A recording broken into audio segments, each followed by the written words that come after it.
Hola, y en este video te muestro cómo comprar un personaje en Free Fire Max.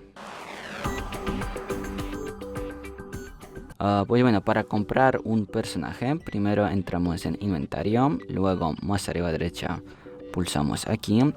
Y aquí tenemos todos los personajes que ya tenemos, pero si vamos hacia abajo, tenemos unos personajes que no hemos comprado. Y podemos, por ejemplo, seleccionar en este y pulsamos en comprar. Para eso tienes que tener 10.000 monedas. Yo te recomiendo comprar con monedas, no con ese dinero, porque tienes que pagar el dinero. Y luego tienes unos cupones, por ejemplo, podemos cambiar a ese, y etcétera. Y bueno, si os gusta el vídeo, si esta información ha sido útil para ti, deja un me gusta y no olvides a suscribirse al canal. Hasta luego.